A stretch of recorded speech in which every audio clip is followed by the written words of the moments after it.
Assalamualaikum warahmatullahi wabarakatuh. Jumpa lagi dengan saya Diva Aura di channel YouTube saya Diva Aura Rumah Tangga.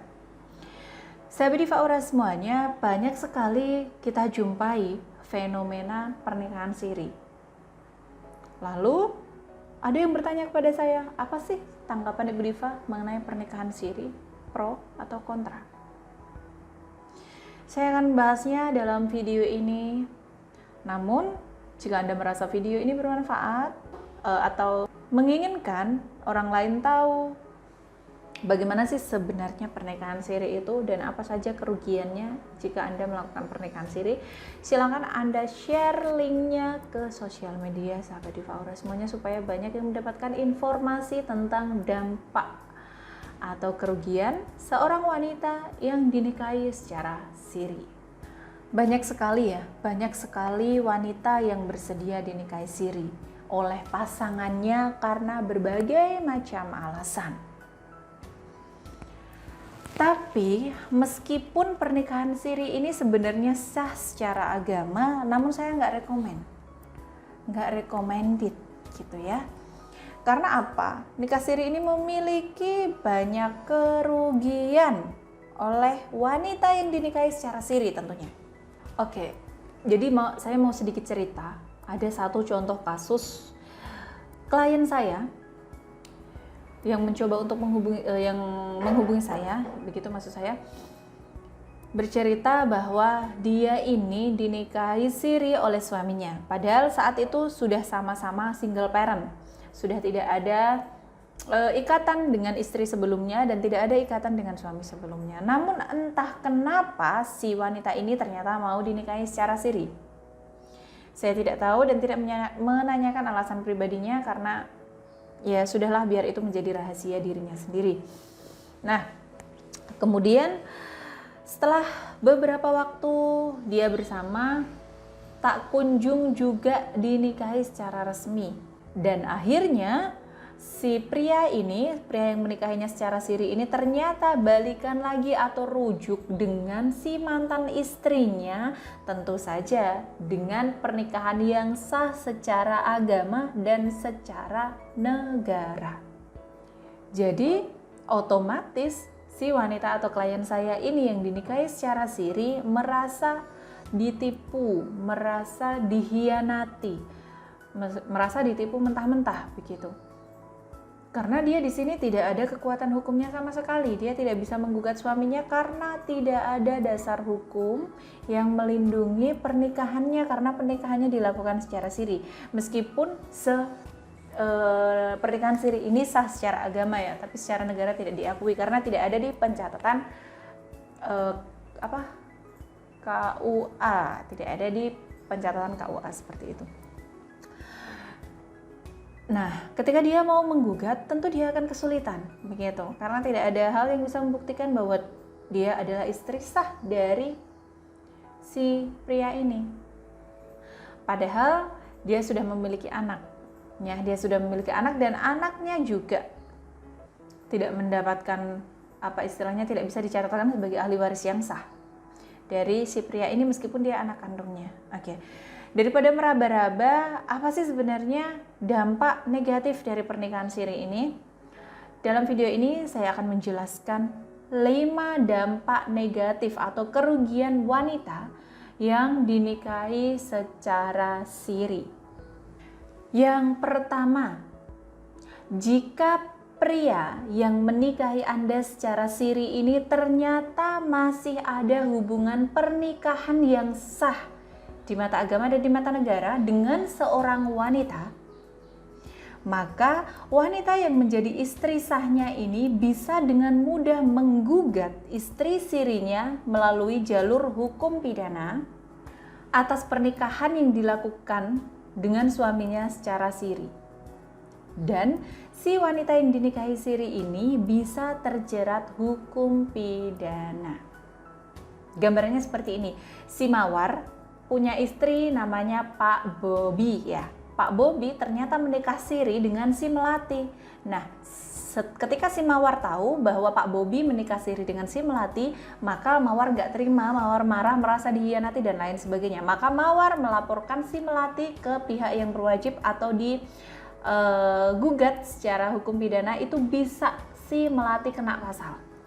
Jadi hati-hati bagi Anda yang melakukan proses pernikahan secara siri karena tidak dicatatkan di negara. Pernikahan Anda tidak dicatatkan di negara. Yang kedua, karena tidak dicatatkan atau pernikahannya tidak dicatatkan di KUA atau kantor urusan agama, maka anak yang lahir dari pernikahan siri ini akan sulit mendapatkan akta kelahiran. Akibatnya, anak akan kesulitan untuk masuk sekolah dan lain sebagainya. Namun untuk sekarang anak yang lahir dari pernikahan siri atau mohon maaf anak yang lahir tanpa ayah atau maksudnya gini, seorang wanita yang hamil tapi tidak memiliki suami atau suaminya kabur atau entah kemana tapi nggak punya suami lah, istilahnya tidak ada perkawinan tapi dia hamil dan melahirkan, maka anaknya bisa saja sih mendapatkan akta kelahiran. Cuman di situ biasanya akta kelahiran kan anak lahir dari pernikahan antara si bapak A dan ibu B gitu kan, lahirlah si ini gitu kan. Kalau anak itu lahir tapi atas hasil pernikahan siri atau hamil sendirian, nggak ada suaminya, biasanya sih di akte kelahiran hanya dituliskan nama ibunya saja. Anak dilahirkan oleh ibu titik seperti itu. Begitu. Jadi memang agak beda sendiri aktenya kalau anak-anak yang lahir dari keluarga yang benar-benar resmi dari pernikahan yang dicatatkan di kantor urusan agama. Nah, yang ketiga, meskipun anak dari hasil pernikahan siri itu bisa masuk di KK atau kartu keluarga, namun tidak dicatatkan nama ayah kandungnya atau ayah biologisnya gitu, karena tidak ada pencatatan di kantor urusan agama, tidak ada catatan pernikahan di kantor urusan agama. Yang keempat adalah karena ketidakadaan nama ayah di dokumen seperti akta kelahiran dan KK atau kartu keluarga, maka si ayah biologis ini tidak berkewajiban untuk menanggung atau memberikan nafkah atau memberikan biaya-biaya dan lain biaya-biaya apapun itu untuk kehidupan si anak ini dan si istri sirinya. Tidak ada kewajiban untuk itu sehingga istri siri dan anak tidak bisa menuntut karena tidak ada dokumen yang menyatakan bahwa si ini atau si bapak Bobi, mohon maaf ya, nama samaran Bapak Bobi ini adalah ayah dari si hasil pernikahan siri ini, anak dari hasil pernikahan siri. Dan tidak ada bukti bahwa Bapak Bobi adalah suami dari si Ibu Melati tadi yang dinikahi secara siri, karena tidak ada dokumen yang menyatakan bahwa Bapak Bobi adalah suami atau telah menikahi Ibu Melati. Yang terakhir nih ya, yang paling ngeri kerugiannya adalah karena tidak ada ikatan yang resmi, maka si ayah ini bisa meninggalkan istri siri dan anak hasil pernikahan sirinya tanpa kewajiban apapun, tanpa konsekuensi apapun.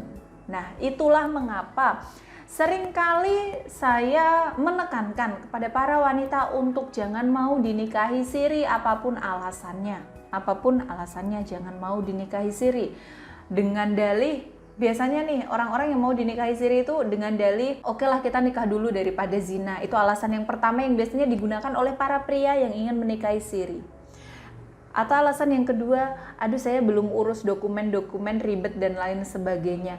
Yang namanya pernikahan itu kalau bisa seumur hidup sekali, ribetnya di mana? Nggak ribet kok sebenarnya urus-urus hal atau dokumen-dokumen untuk pernikahan, nggak ribet sama sekali. Kemudian biasanya karena nunggulah untuk istri pertama saya supaya dia mau dimadu, nunggu izin. Nanti kalau sudah istilahnya istri saya sudah menyetujui pernikahan, saya menikah lagi atau saya melakukan poligami, nanti kita akan mengunggah atau istilahnya menikah secara resmi dicatat oleh negara. atau dicatat oleh kantor urusan agama. Biasanya alasan-alasan seperti itu sih yang membuat seseorang wanita mau dinikahi secara siri. Tapi alasan apapun jangan maulah dinikahi secara siri, karena tadi nggak ada kekuatan hukum yang melindungi Anda. Kalau misalnya suami Anda tiba-tiba meninggalkan Anda, ya bukan salah dia juga gitu loh, tanpa kewajiban apapun gitu. Bukan salah dia juga, karena Anda mau dinikahi secara siri gitu. Karena hal-hal negatif inilah, maka baik dari sisi agama dan negara menyarankan untuk menikah secara resmi dan dicatatkan di kantor urusan agama atau KUA setempat jika Anda ingin menikah. Jadi untuk sahabat Diva Aura semuanya, dipertimbangkan lagi kalau misalnya mau diajak nikah oleh suami orang. Menikah itu bukan untuk menghindari zina saja, tapi untuk menyempurnakan setengah dari agama. Jadi itu ya, bagi sahabat Diva Aura semuanya yang mau konsultasi soal aura, asmara, dan rumah tangga, silakan Anda menghubungi kontak yang ada di bawah ini. Terima kasih telah menonton video saya, semoga bermanfaat. Saya Diva Aura, wassalamualaikum warahmatullahi wabarakatuh.